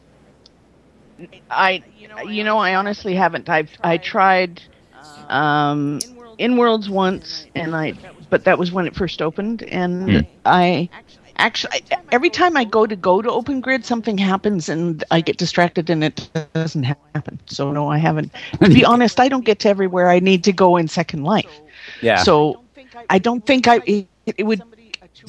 A tour operator who handled North America suddenly deciding they should really check out South America and Europe. I don't think I'd get there. So yeah. So no, I'm ignorant. I have to admit, sort of, I always call your blog Another Day, Another Destination, but they do tend to be in Second Life. There are so many of them. I tend to Twitter your destinations and things to Malbone's, which is very kind of you. Yeah. And I do it to Malbone's writer's account. And now I've started actually twittering, I think it's called Hyper Gazette, and a couple of other destination blogs which focus on OpenSim destinations, and I'm using the other account. So yeah, I'm just firing off these destinations and hoping I send them to the right account or the right link to the right place. It's amazing to me that people claim that they can be bored, with the amount of stuff out there to go visit and see. But there you go. Mm. Mm-hmm. So back briefly to you, Fuschia. What are you? Have you either any other thoughts you have on the safari, or that you'd like to mention, or also other things you might be up to? Because you really get up to a lot of interesting stuff. Well, Fez has asked me to mention that the time that we've been running this on Wednesdays at 12 noon has not been brilliant for the American viewers or participants. So she's she's running one on the first Sunday of every month, and the first one will start August the 3rd at noon, still at noon SLT, but it should be a lot more convenient being on a Sunday, sorry. Which is the same time. That's the same time as this show. I can't. Yeah, I know. I can't come to that. So what? She just wants to do it. Yeah, but you come on the Wednesday anyway, so that's okay. Oh yeah. As long as we still do the Wednesday ones, that's fine by me. Yeah, it's just we'd had a few complaints about from the Americans because they weren't able to join us on a Wednesday. Mm. But obviously it's difficult because we're mostly Europeans, so we need to run it at a time that's convenient for us. And so the only solution really was to try doing it on a weekend. Right. Yeah, because of course noon Second Life time is evening for us, so we have no problem. Yes. Yeah. Yes. And it usually goes on for a good few hours as well. So although we start at noon, which is 8 p.m. for us, and 9 p.m. for Thursday because she's in Italy. It tends to go on for about 3 hours, so it can be quite late when it finishes. Yeah, well, with all those hypergrid jumps, I know that. I'm waiting for everybody to join us. We wait around for 10 minutes while everybody catches up on their jumping, and then usually the host is waiting for us, is booked in for 20 minutes or something. So yeah, it all adds up, but it's very fun. It really is. How about your other stuff, by the way? Machinima, which you're known for, and your own artwork and things like that. I noticed in Second Life more recently. So. Yeah, it's kind of changing a lot for me at the moment, because I don't know if you're aware, when I first started filming Machinima, it was really just to document the art that I was doing in Second Life, and it kind of went off on a tangent when I started working with Second Life musicians, and I ended up doing mostly filming and hardly any other artwork. But with now starting to work over on the OS grid, I've found that a lot of the content that I've created in Second Life has had too many third-party creators, where I've used sculpting maps made by other people or textures that have been designed by other people, and I'm having problems taking a lot of my art over to the other grids. Right. So I'm kind of reinventing my art, if you like. I'm trying to learn how to make stuff in mesh. I've been having a nightmare with Blender for about 3 years because it just drives me mental. But I'm trying to persevere with it, and learning to work with mesh more. And that's the direction I'm trying to head in at the moment, is trying to make some more art just using mesh creations. Right. And still working with a few Second Life musicians. I'm working with Lisa Brune currently. She's got a couple of she's doing a couple of original songs, because I don't know if you know, she normally does covers when she does her shows on Second Life, but she does write a lot of her own music. Right. And we're just working together on a new video. And so we've still got a lot of things in the pipeline, plus my real life art. I've got a load of murals coming up in the next couple of weeks. I'm off to Cambridge in the week after next, going to work in a guest house up there, so I won't be on Second Life for a few days while I'm there. But yeah, lots going on. Great. Do you, this is interesting, because this is one thing Maria and I are always pushing these days, is that, the future, really, I mean, even for Second Life, when you're creating a mesh, is sort of create offline and deploy wherever you want. I don't know, are you doing that, or are you using an open sim or anything of your own to actually, either locally or online, to actually create work? I'm using either Inworlds or the OS grids as a kind of testing platform, because it can get so exploded mesh to Second Life. But I'm mostly making it in Blender, trying to learn Blender. But I've been using Mesh Studio for a lot of my prim cushions into mesh, which is really, really handy. Although now you don't even need to get that; you can just export it with as a DAE file, which is really easy. Right. Oh, I'm hearing another voice. No, I'm sorry. It's my husband is on World of Warcraft at the moment. So a family affair. Right next to me. Family affair, but different platforms, eh? Yes. Fair enough. Yeah, no, I was just thinking, a lot of. To be honest, I don't do this. I installed one, but never really fully. I think it was an early one, but having like a private open simulator on my machine, and then I would the theory was I would mess around with building with lots of my own free space, and then when I had the whole thing completed, I would save it, and then I could send it to Second Life or to OpenSim or any grid I wanted to. Because there'd be no question about the content, the whole thing is uploaded as one product that's mine, That's a really good idea. That's why I was really interested in what Maria was saying about the Ariba sim. I'd be very interested in trying that, because it would be great to be able to just create stuff on my own computer and then upload it to the other grids afterwards. Yeah. And it gets us around all this terms of service stuff because they can, you're just sending up one thing and it is mine. It is mine. Yes, exactly. no question about sort of strange textures or anything else like that. So, but I must admit, I've looked at Blender and things, and it is a bit of a struggle compared with your standard prim pushing or whatever you call it. Prim mangling, that's the word, isn't it? But I think Mesh is probably a great part of the future, so it is sort of sendable just about everywhere.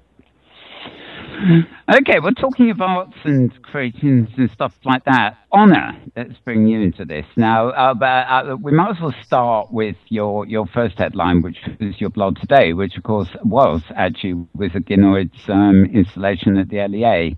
The mathematical structures of some sort, you called them, didn't you? Wonderful looking stuff. Well, she's, I think of Wizzy as a math genius, enfant terrible artist. She builds these extraordinary, huge, involved geometrical shapes that are just beyond belief. And she's got a new one which is just gorgeous. And there's a party going on right at the moment, which we're missing. But, for you, Mel, if you open your map and type LEA1 and then teleport there, you can go visit Wizzy Ginoid's brand new Alt Control Shift is the name of the installation, which is it's stunning. I wandered around there this morning. It's beyond belief. There are 11 free prims on the sim. Now that she's finished building, so you can imagine what it's like. It's absolutely stunning. I wonder what went wrong. Was it she didn't use the other 11? Never mind. I suspect she was leaving space for the DJ to put something out today. Oh, good. But that's just me, Yeah.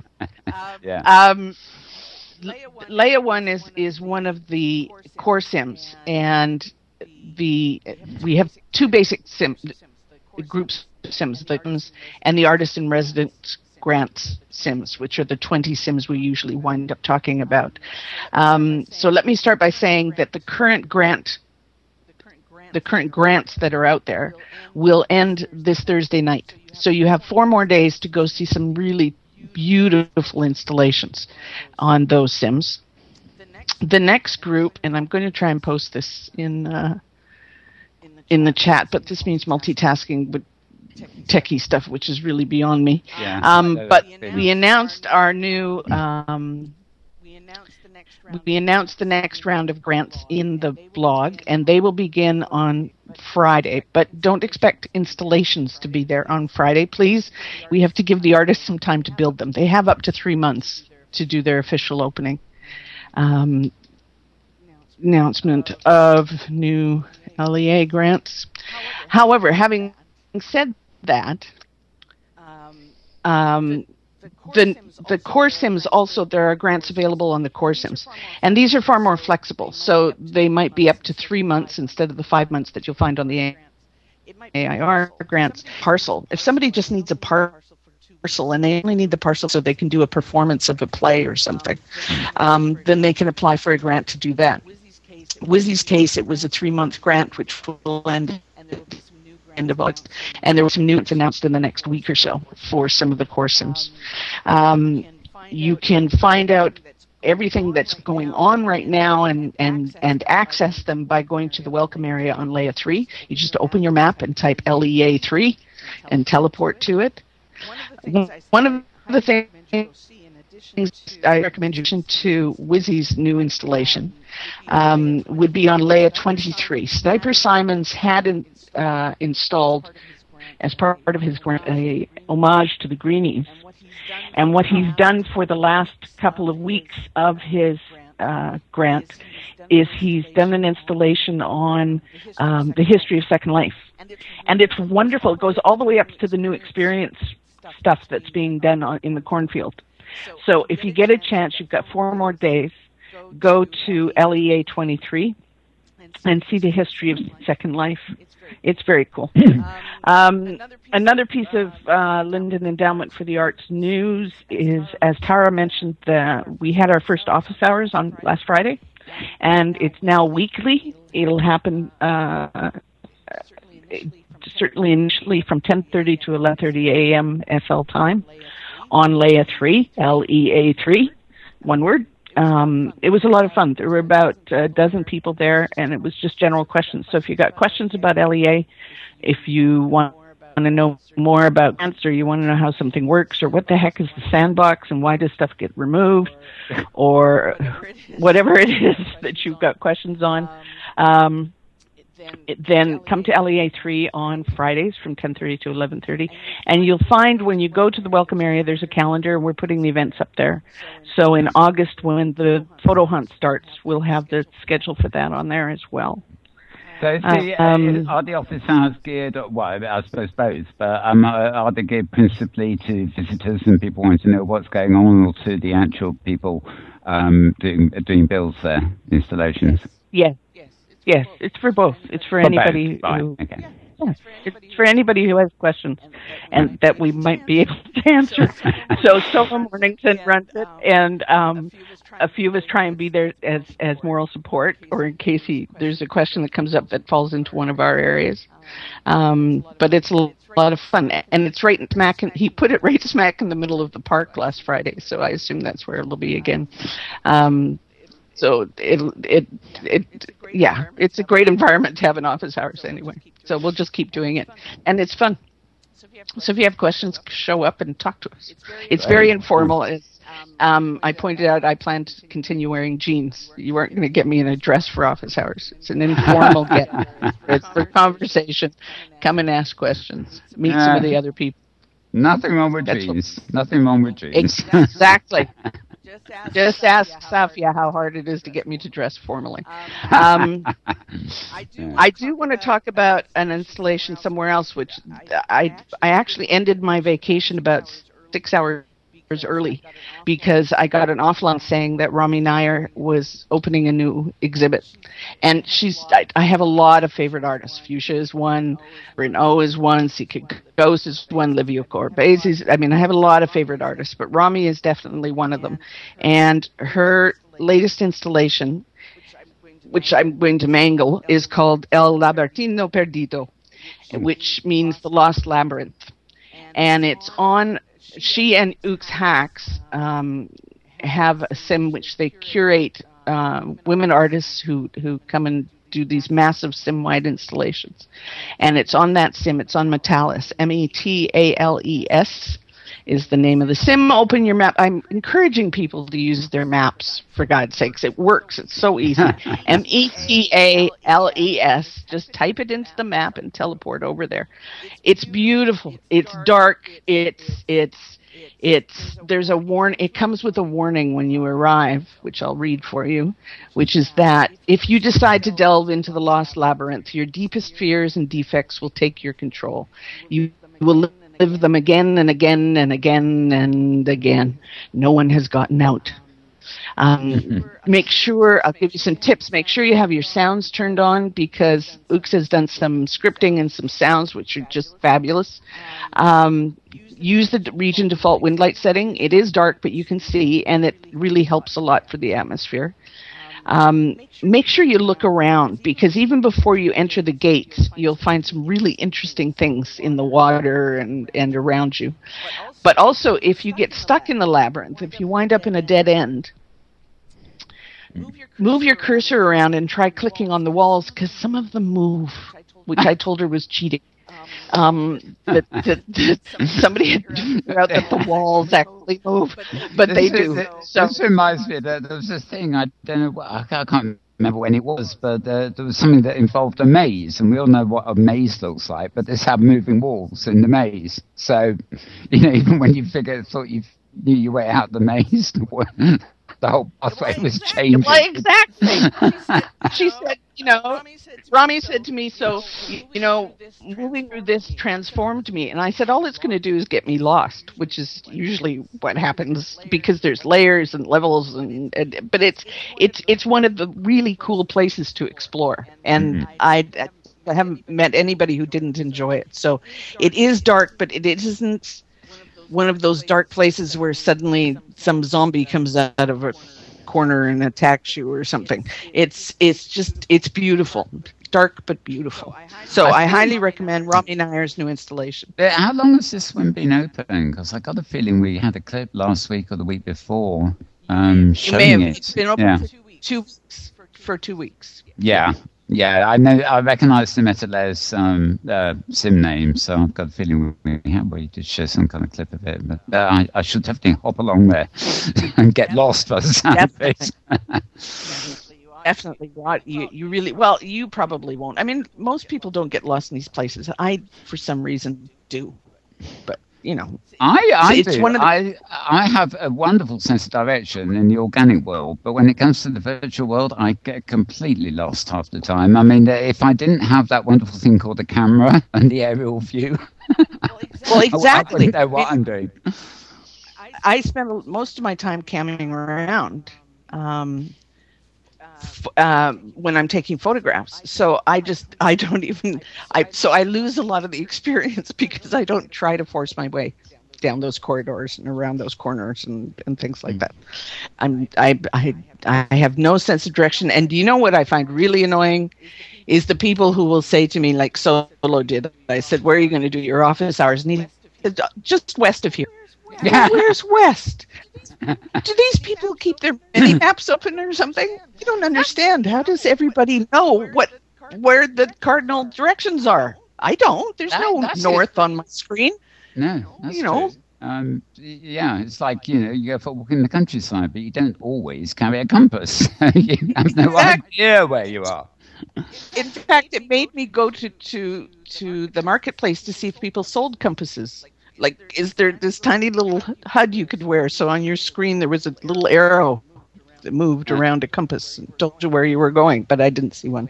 Anyway, that's just one of my personal pet peeves. Yeah. I know. That would actually, that would actually be a good thing to have in Second Life.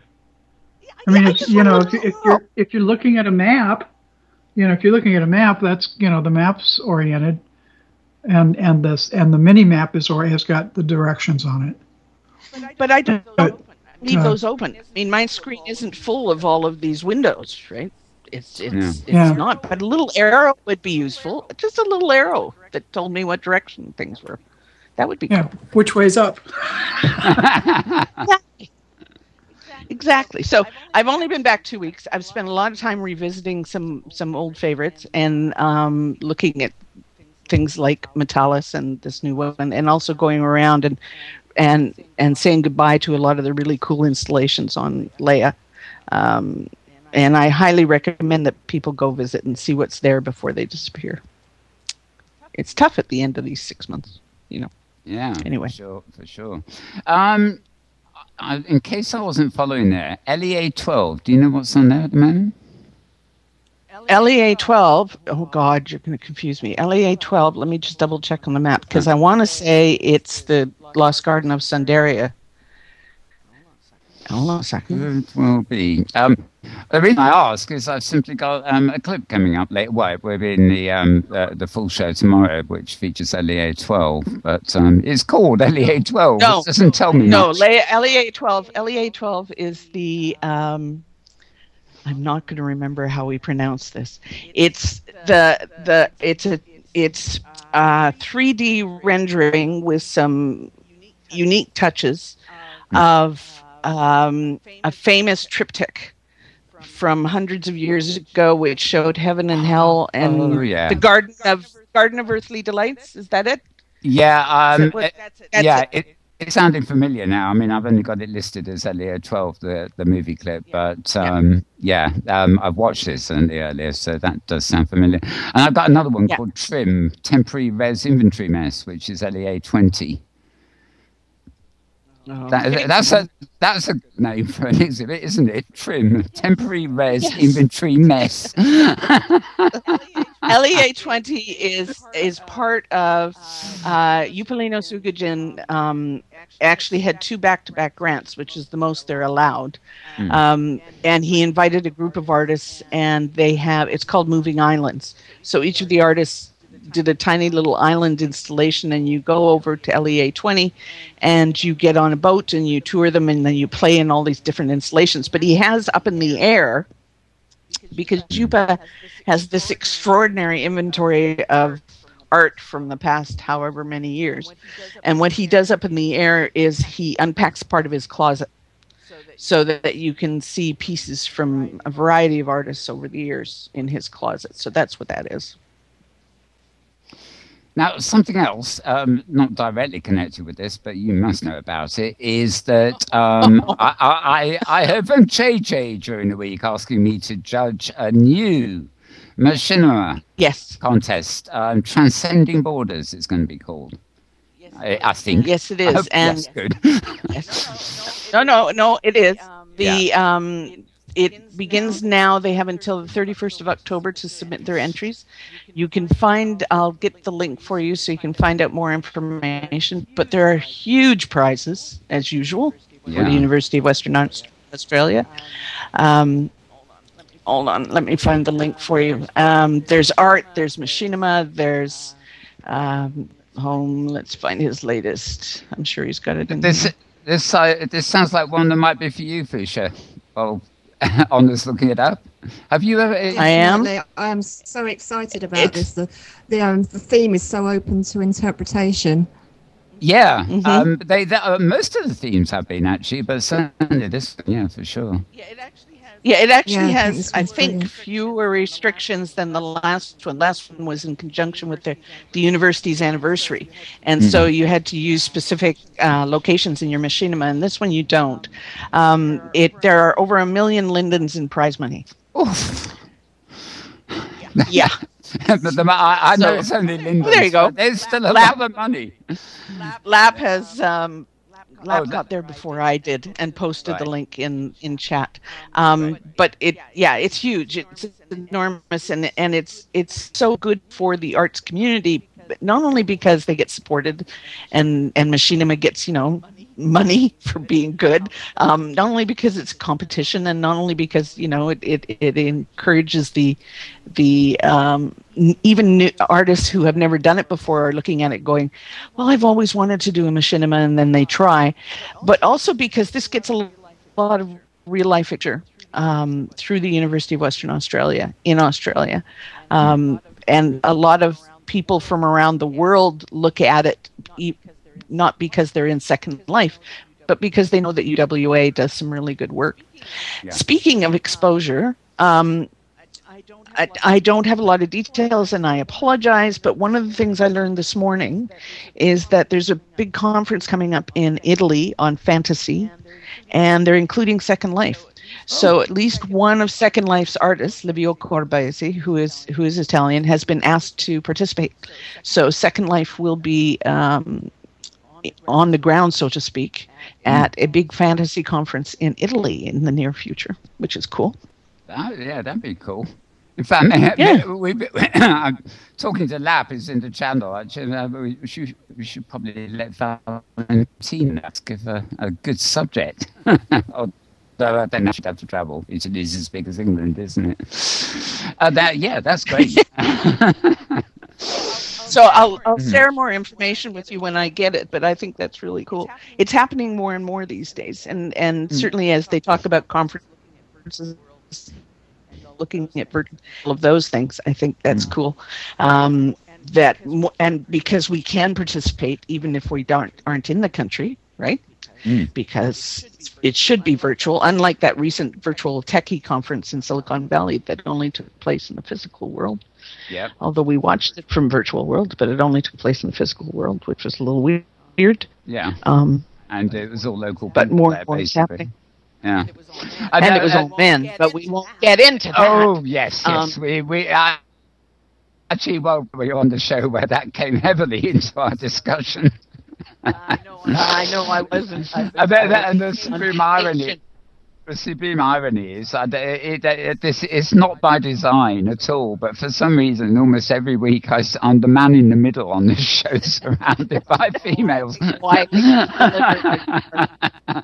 But we were really bemoaning the fact that there was an absence of females. I forget what it was. It might have been the Comic-Con panel, which as I mentioned earlier, because I keep an eye on that because I used to be involved with comics, but nowadays it's just so huge. It's gone beyond anything to do with just comics, really. But and I was actually encouraged because I was seeing some panels coming from there, which were at least 50-50 men and women. So it struck me that field at least there's equal representation, or what appears to be, which is good. But you're right, the techie conferences, all men talking about their gadgets. What was interesting to me, there were 4 speakers and panelists on the list at that conference, and one of them was a woman out of 44. And you want women in design and creating the vision for the future and architecture and coding and all of that stuff, and that's great, and we'll work on it and it'll happen and et cetera, et cetera. But 2 things struck me. The first was that particular woman, the only woman on the list, went to the panel discussion where Ebby and Philip were on the panel, and she asked them, about women in the industry, because obviously there aren't any.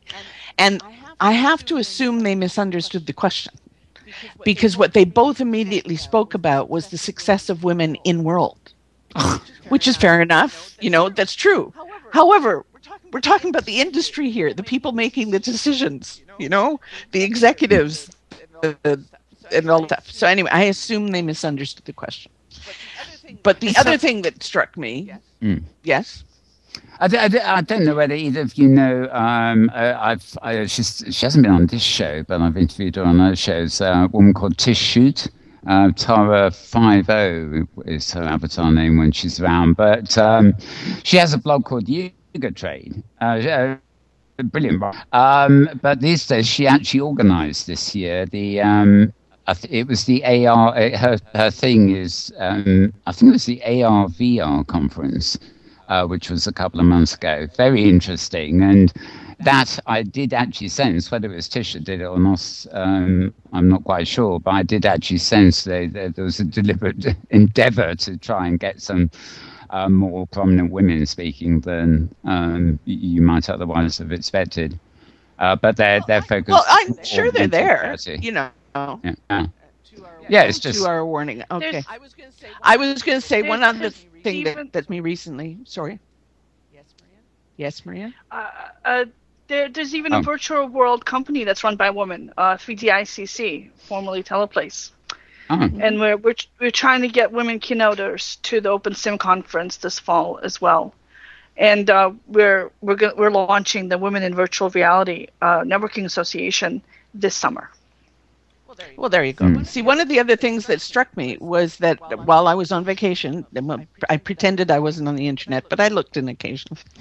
And I saw this tweet because, of course, part of the issue of women going into the industry or any part of the tech industry is that there's a lot of assholes. Pardon my French. And so this woman tweeted, she was tweeting about, yes, you want to encourage women to get into programming and doing all of the other stuff, but why should we have to put up with the creeps? Just get rid of them, and then, we'll move into the industry. And my reaction to that is, hello, entitlement meet reality, I'm sorry, do you want to go try and be a jet pilot today, or a firefighter, or an astronaut, or a doctor 150 years ago? Or anything else? It comes with the chromosomes, darling. Creeps are part of it. You just have to deal with it. And 100 years from now, the industry will be a lot further ahead. But why should you have to put up with it? Because we do. And this, don't look for heroes to get rid of this shit for you. Look for allies who stand up in a presentation and say this is not acceptable and walk out. Oh, actually, reality is, you know what industry you're in. There are creeps around. Period. End of subject. Yeah, exactly. Yeah. It's part of life. I have been writing about this. I've been writing about this topic for CSO magazine, other tech pubs, And what some universities are doing, and they're finding that this actually increases the gender balance to 50-50 in the programming classes, is by enforcing politeness rules in class. Oh, yeah. My daughter is studying physics at college, and she's actually noticed this in her classes too. In most classes that have a reasonable gender balance, there's a certain level of politeness expected in the discourse. And in computer science classes, for some weird reason, people will be extremely rude, put each other down in terms of the programming functionality in very particular ways that are particularly egregious. And this has been fixed in other disciplines, but for some reason not yet in computer science. And so I remember reading a story just a couple of months ago at one university in California that fixed it. They had a policy in class, a behavior policy, and people who or abused it would get taken aside by the professor and said, you have an interesting point, but we're going to be taking this offline because that's not an appropriate way to address that in class. And I think something does need to be enforced. It has to be fixed, absolutely. But I think the basic issue, the core nugget issue, is that for some reason there are a lot of people who believe that the tech gaming industry, because it's modern and because it's new, that somehow it will be different. And I'm sorry, guys, but it's going to go through the same growing pains and the same garbage that every other industry in the world does. It's a fact. In fact, it's a little bit worse because of the frat boy mentality and because of social networking, because it's so easy to go, but I find it extraordinary that people believe that somehow because it's modern and new and high tech, that somehow it's going to be easier. Yeah, in fact, it's been going backwards. The participation of women in computer science programs has actually been decreasing slightly over the past 20 years. Even as in law, medicine, lots of other fields, it's reached parity or better.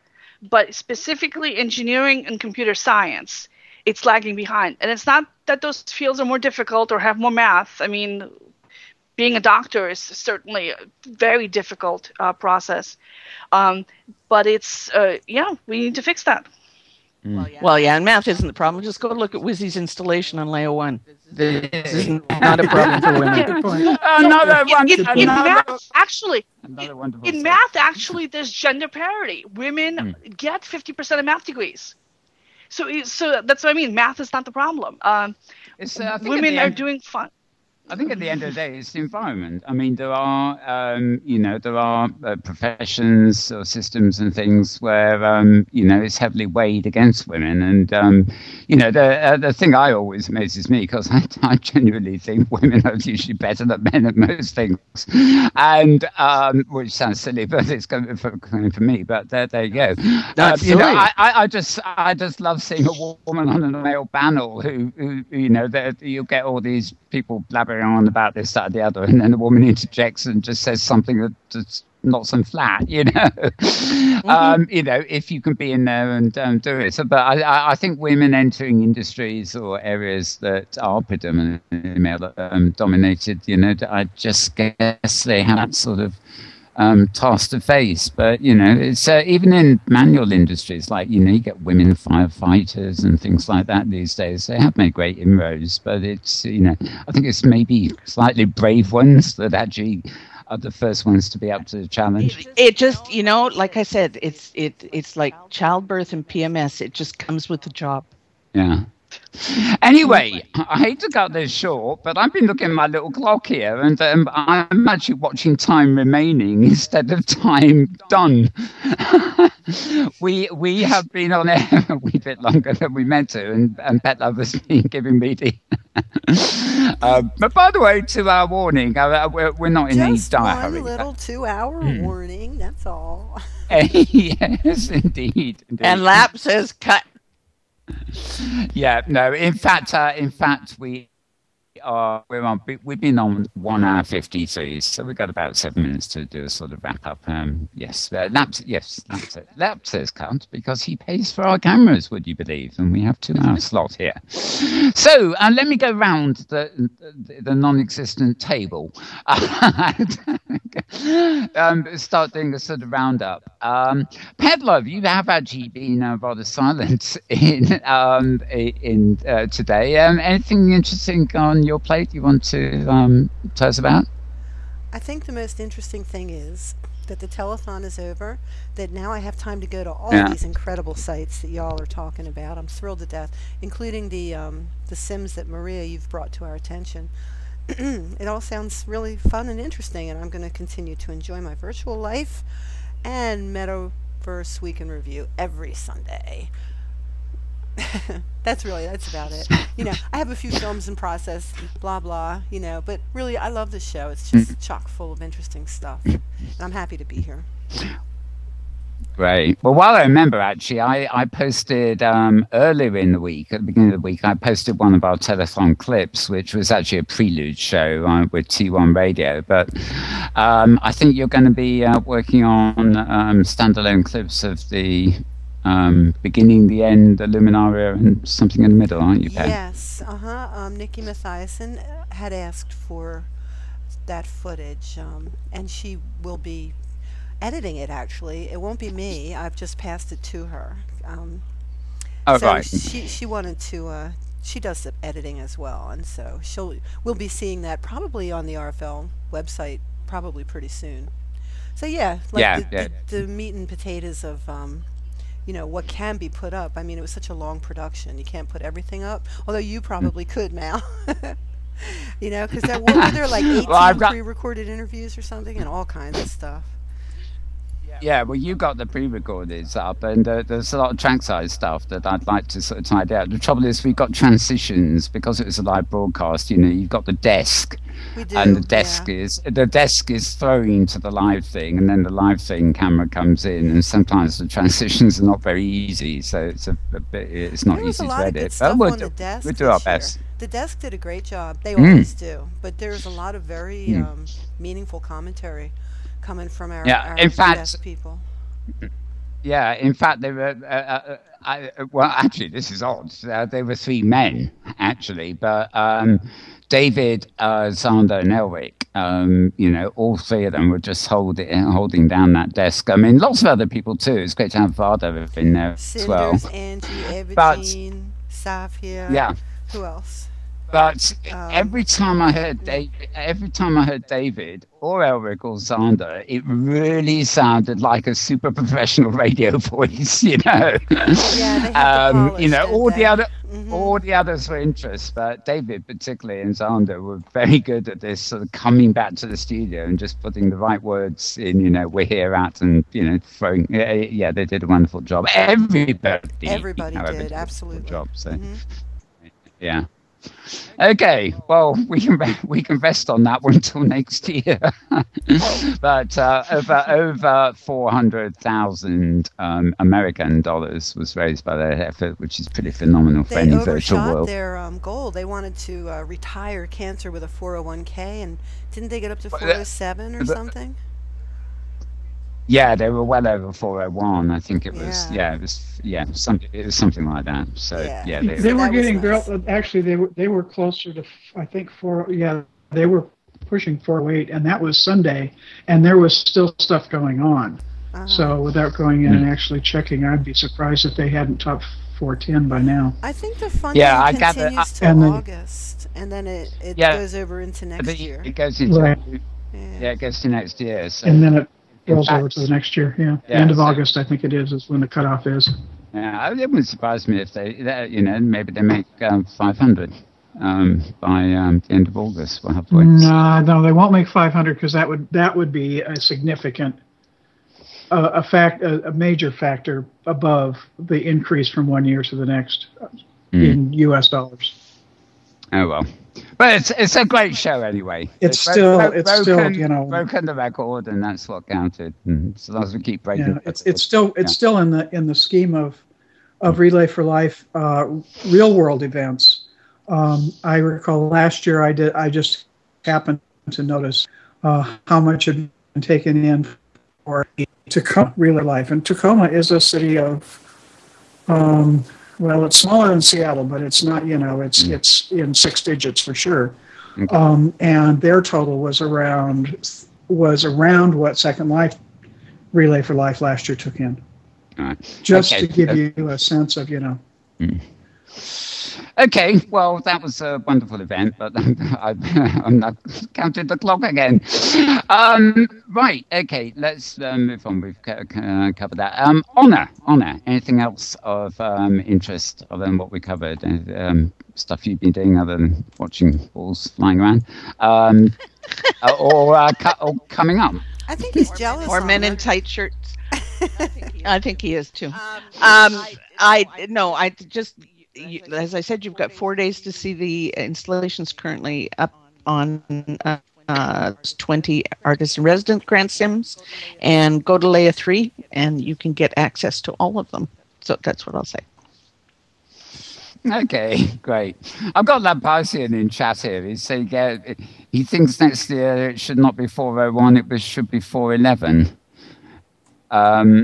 411 that's in the we US. Dial for information. Yeah, if we want to get an right. information. Okay. Actually, I get that. I think, as far as I know, 411 has another reference too, but I'm not going to go into that. But also, Lab has reported some statistics, and I can't believe this. He says panel talk time 23%, Mal talk time 77%. That's rubbish. Do you mean Maria, don't you? I myself should be 77% by myself. Yes, indeed. Okay, Fuschia. So glad you've been able to make it. Anything else you'd like to sort of get in as we're rounding up? Recent, forthcoming, anything really? I guess just really to say that if anyone wants to join us on the Hypergrid Safari, the best place to find us is on Facebook, because people come from so many different grids. We've found that Facebook is the best place to keep information going between us.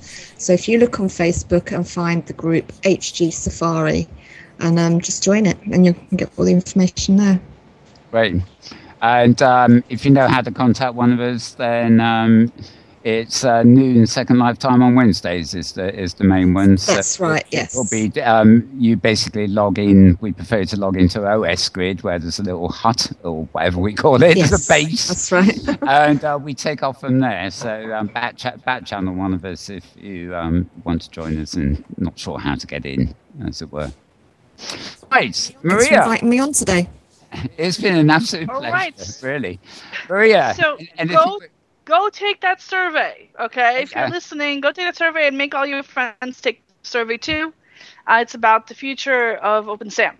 And the other thing that's coming up is the end of the month is nigh, and that means that it's my events report that I do at the end or beginning of every month about what's happening the following month. So if your grid or your group or your store or whoever is holding an event next month that's in August, email me, maria@hypergoodbusiness.com. Because if you don't let me know about it, I might not find out about it, and I won't list it in the report. So definitely send it my way. Also, if you have any sales, if you have any grand openings, all that stuff, anything not big enough for a whole article of itself, but that you want to get publicity for, please let me know. And we'll make sure you add the Hypergrid Safari to that as well. Come to think of it. Right, okay. Tara, round up. Well, my only note is that I have found a place to park my secret garden from SO11B. It's in Manjiang, and Honor, you'll love the instructions. It's the sim immediately west of Chilbo. Indeed, it is. Oh Lord! You climb off. You climb off the stage. You turn left, follow the red brick road till you come to a junction. Turn right into that red brick road and climb up the hill, past a couple of buildings, and they're on the And you're right-hand completely side. lost. And they're on the I right. have no idea where you are. And they're on the right-hand side. It is, and I got lost trying to find it. So that's I'm doing from memory there. A wonderful build that was too. Okay, well, we are out of time, so to speak. We have to watch our file size for the video, let alone the actual time we're on air. So that's it for now. What a great week it's been. This has been an absolutely wonderful conversation. Thanks again to Petlove for filming and being here. Thank you, Petlove.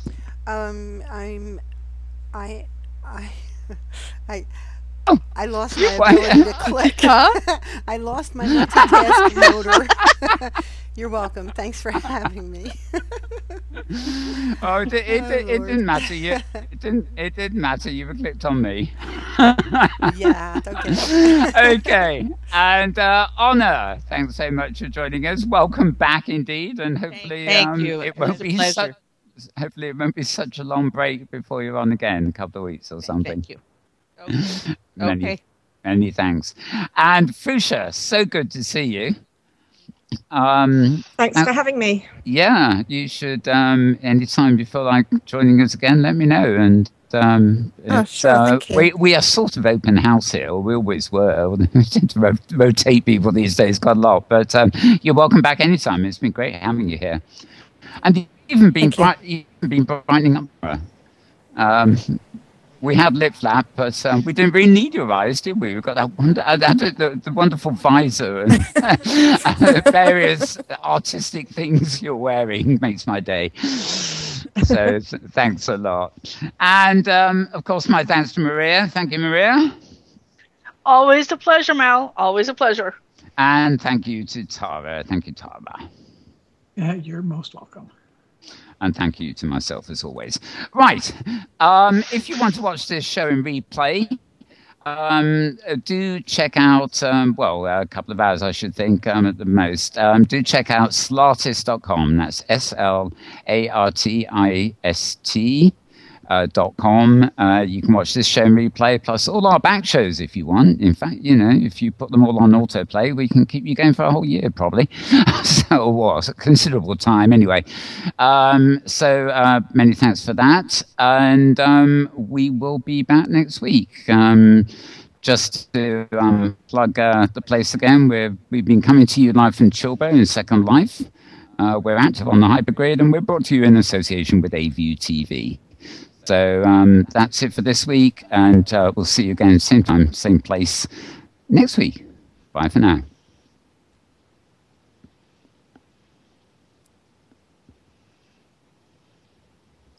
Next week. Bye for now.